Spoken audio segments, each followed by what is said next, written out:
Hello बच्चों। तो आज हम लोग स्टार्ट करने जा रहे हैं क्लास 10th का नेक्स्ट चैप्टर, जो कि हमारा है हिस्ट्री का। क्लास 10th का चैप्टर नंबर 3 हिंद चीन में राष्ट्रवादी आंदोलन, चैप्टर का नाम है। और इसका आज पहला पार्ट का वीडियो आपके सामने आ रहा है, ठीक है। जो कि क्या है, चैप्टर का नाम हिंद चीन में राष्ट्रवादी आंदोलन। मतलब हिंद चीन में जो आंदोलन हुआ था, राष्ट्रवादी आंदोलन, उसमें क्या था और कैसे हुआ, उसके बारे में हमको पूरे चैप्टर के बारे में पढ़ना है, इसके बारे में, ठीक है। तो हिंद चीन से सबसे पहला तो सवाल उठता है कि हिंद चीन से मतलब क्या है। तो देखिए, हिंद चीन से अभिप्राय उस समय क्या है कि तत्कालीन समय में क्या था, 3 लाख वर्ग किलोमीटर, यानी टोटल एरिया में कितना फैला हुआ था, 3 लाख वर्ग किलोमीटर में फैला हुआ था।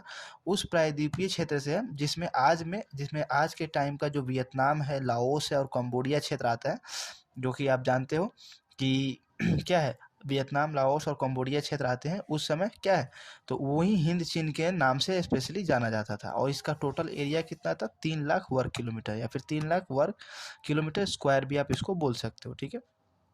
देखिए, तो उस समय के हिंद चीन में ये सब क्षेत्र उस समय आते थे, ठीक है। और देखिए, तो इसमें हम लोग को उसी समय क्या हुआ था, 1498 में वास्को डी गामा आया था भारत, ठीक है। तो देखिए, बहुत लोग क्या बोलता है कि बोल देता है कि भारत का खोज किसने किया था, वास्को डी गामा ने। देखिए, वास्को डी गामा ने भारत का खोज नहीं किया था। 1498 में वास्को डी गामा भारत में आने वाला, भारत से जुड़ने वाला समुद्री मार्ग का खोज किया था, ठीक है।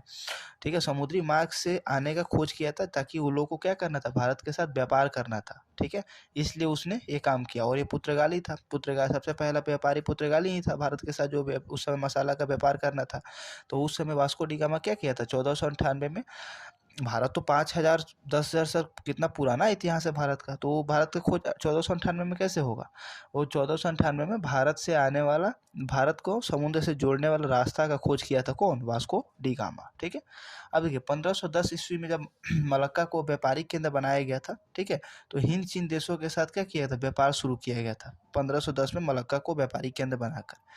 इसमें उसी समय इसमें बहुत सारा व्यापारी, बहुत समय, इसी समय में 1510 में जब मलक्का को व्यापारिक केंद्र बनाया गया था, तो उसी समय बहुत सारे पुर्तगाली और बहुत सारे जो विदेशी कंपनी थे, उस समय उनका आगमन हुआ।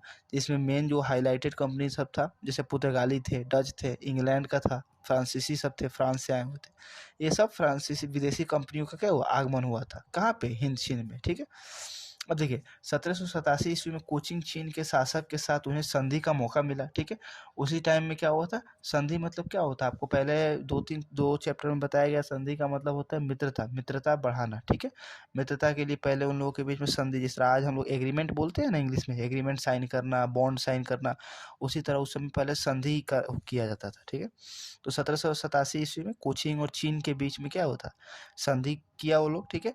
और उसी का परिणाम क्या था कि 1862 ईस्वी में जब अन्नाम का सैन्य बल संधि के लिए क्या हुआ, उसको बाध्य किया गया, किसको, अन्नाम को, सैन्य बल संधि के लिए, ठीक है।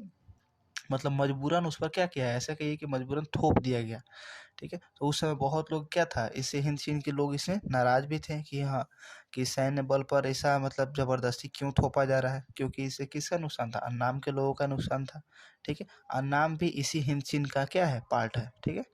तो ये था आपका चैप्टर नंबर 3, जो कि आपका क्या है, इतिहास का है। इसमें ये पहला पार्ट है, इसका और भी पार्ट आपको बहुत जल्द मिलेगा।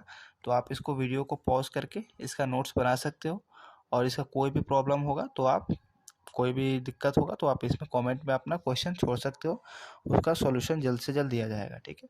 और इसका नेक्स्ट पार्ट आपको बहुत ही जल्द मिलेगा। तब तक के लिए पढ़ते रहिए। Thank you.